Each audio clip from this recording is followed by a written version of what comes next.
മനോഹരമായ നീലക്കടൽ കൊണ്ടും പവിഴപ്പുറ്റുകൾ കൊണ്ടും പേരുകേട്ട ലക്ഷദ്വീപിന്റെ രക്തക്കറ പുരണ്ട ചരിത്രം അധികമാർക്കും അറിയില്ല. അധിനിവേശത്തിനു വേണ്ടി പല പോരാളികളും അവിടെ മാറി മാറി പടപൊരുതിയ ആ ലക്ഷദ്വീപ് ചരിത്രം ഐതിഹാസികമാണ്. പറങ്കികളും മമ്മാലികളും ഡച്ചുകാരും അത് കഴിഞ്ഞ് ബ്രിട്ടീഷ് പടയും അറക്കലെ ബീവിമാരുമൊക്കെ മാറി മാറി ഭരിച്ച നമ്മുടെ ലക്ഷദ്വീപ് ചരിത്രമാണ് നമ്മൾ ഇന്ന് പറയുന്നത്. വീഡിയോയിലേക്ക് പോകുന്നതിന് മുമ്പ് ഒരു ചോദ്യം: നിങ്ങൾ ലക്ഷദ്വീപിൽ പോയിട്ടുണ്ടോ? ഉണ്ടെങ്കിൽ അവിടെ നിങ്ങളെ ഏറെ ആകർഷിച്ചത് എന്താണ്? എന്തായാലും കമന്റ് ചെയ്യൂ. സംഘകാലത്തിലെ എന്ന പോലെ കൂട്ടായ്മ ജീവിതം നയിക്കുന്ന സമാധാന പ്രിയരായ ജനതയാണ് ലക്ഷദ്വീപുകാർ. ഐതിഹ്യപ്രകാരം മക്കയ്ക്ക് പോയി തിരിച്ചു വരാത്ത ചേരമാൻ പെരുമാളിനെ തിരക്കി പുറപ്പെട്ടവരുടെ സംഘം കപ്പൽ തകർച്ചയെ തുടർന്ന് ലക്ഷദ്വീപുകളിലൊന്നിൽ അഭയം തേടിയെടുത്തു നിന്നാണ് തുടക്കം. ആ സംഘം തിരിച്ച് കണ്ണൂരിലെത്തിയ ശേഷം കോലത്തിരി രാജാവിനെ കണ്ട് കാര്യമുണർത്തിച്ചു.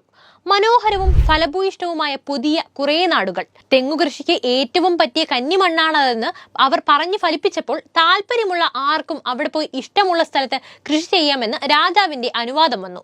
കണ്ണൂരിൽ നിന്ന് ഒട്ടേറെ കുടുംബങ്ങൾ പായ്ക്കപ്പലുകളിൽ കയറി ദ്വീപുകളിലേക്ക് ആവാസമുറപ്പിച്ചു.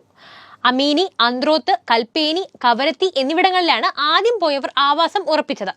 തറവാടികൾ എന്ന് സ്വയം അഭിമാനിച്ച അവർ തങ്ങളുടെ ദ്വീപുകളെ തറവാട്ടു ദ്വീപുകൾ എന്ന് പേരിട്ട് വിളിച്ചു. ദ്വീപുകൾ കാർഷിക സമൃദ്ധമായി. തേങ്ങയും കയർ ഉൽപ്പന്നങ്ങളും നിറഞ്ഞു. അറബി കച്ചവടക്കാരുടെ ഇടത്താവളം, അറബിക്കടലിലെ വാണിജ്യ കപ്പലുകളുടെ അറ്റകുറ്റപ്പണി കേന്ദ്രം, കോലത്തിരി രാജാവ് ദ്വീപുകളുടെ തമ്പുരാനുമായി. കണ്ണൂർ ഭാഷയും കണ്ണൂർ സംസ്കാരവുമുള്ള മരുമക്കത്തായും തുടരുന്ന ദ്വീപുകൾ എന്ന നിലയിൽ ലക്ഷദ്വീപ് ലോക പ്രസിദ്ധമായി മാറി. ഇനി നമുക്ക് ചരിത്രത്തിലേക്ക് പോകാം. ആദ്യ കാലങ്ങളിൽ തന്നെ ലക്ഷദ്വീപിൽ ഇന്ന് കാണുന്ന ദ്വീപുകൾ നിലവിലുണ്ടായിരുന്നതായി ചരിത്രകാരന്മാർ പറയുന്നുണ്ട്. BC 2500-നും 500-നും ഇടയിൽ ഫിനീഷ്യക്കാരും സഭായികളും അറബികളും ലക്ഷദ്വീപ് വഴി മുസിരീസിലേക്ക് യാത്ര ചെയ്തു.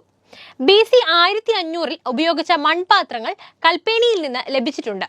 BC 200 മുതൽ AD 50 വരെ റോമക്കാർ മലബാറുമായി കച്ചവടം നടത്തിയിരുന്ന കാലത്തും ലക്ഷദ്വീപ് വഴിയാണ് യാത്ര ചെയ്തിരുന്നത്. 1-ാം നൂറ്റാണ്ടിലെ റോമൻ നാണയങ്ങൾ 1948-ൽ കടമത്ത് ദ്വീപിൽ നിന്നും കണ്ടെടുത്തിരുന്നു. AD 6-ാം നൂറ്റാണ്ടിൽ ബുദ്ധമതക്കാർ ഇവിടെ ഉണ്ടായിരുന്നതായും പറയപ്പെടുന്നു. AD 662-ലാണ് ഇസ്ലാം മത പ്രബോധകൻ ഹസ്രത്ത് ഉബൈദുല്ല ഇബ്നു മുഹമ്മദ് അമിനി ദ്വീപിലെത്തിയത്.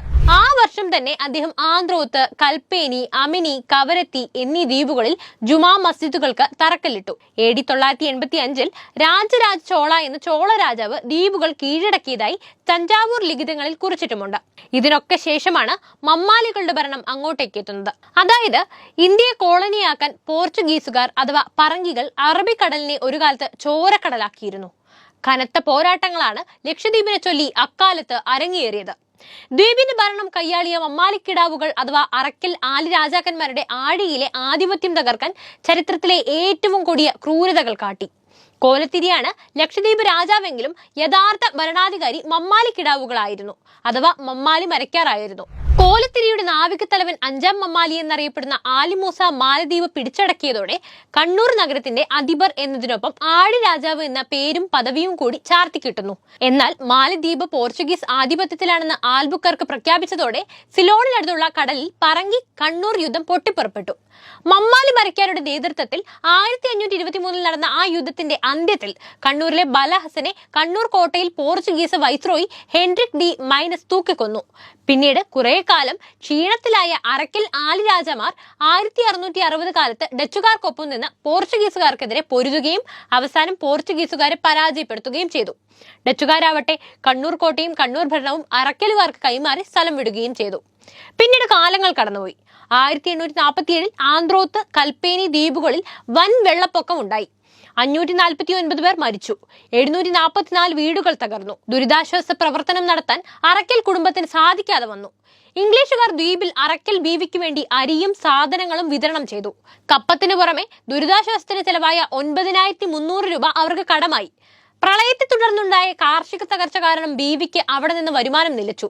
അതിനിടെ ദ്വീപ് നിവാസികൾ അറക്കലിന്റെ കയർ കുത്തക റദ്ദാക്കണമെന്ന് ആവശ്യപ്പെട്ട് സമരവും തുടങ്ങി.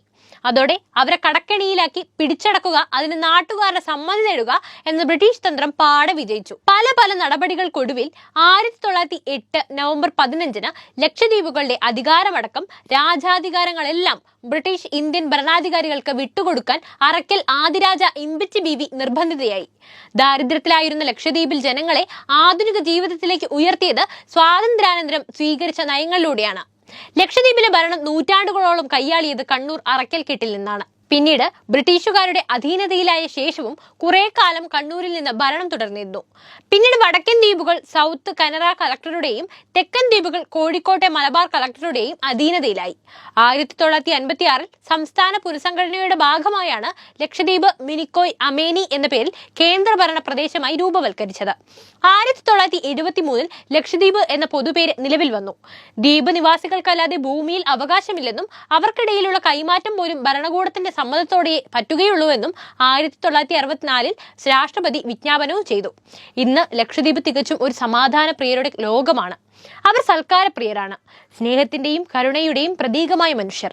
പ്രകൃതി കനിഞ്ഞു നൽകിയ കാഴ്ചകൾ, പവിഴപ്പുറ്റുകൾ സുരക്ഷയാകുന്ന ദ്വീപുകൾ, തിമിംഗലം മുതൽ മാസ് വരെയുള്ള മത്സ്യസമ്പത്ത് തുടങ്ങി നിരവധി പ്രത്യേകതകളുള്ള നാടാണ് ലക്ഷദ്വീപ്. ഇവിടെ എത്തുന്ന ഏതൊരാളെയും തികഞ്ഞ ആതിഥ്യ മര്യാദയോടെയാണ് നാട്ടുകാർ സ്വീകരിക്കാറ്. ആദ്യമായി പരിചയപ്പെടുന്നവരെ പോലും സ്വന്തം വീട്ടിൽ കൊണ്ടുപോയി സൽക്കരിച്ചിട്ടേ അവർ മടക്കി അയക്കാറുള്ളൂ. പരസ്പര സാഹോദര്യത്തോടെയും സമാധാനത്തോടെയും ജീവിച്ചു പോകുന്ന ഒരു കൂട്ടം ആളുകൾ. അപ്പോൾ വീഡിയോ ഇഷ്ടപ്പെട്ടാൽ ലൈക്ക് ചെയ്യാനും ഷെയർ ചെയ്യാനും ശ്രദ്ധിക്കുമല്ലോ.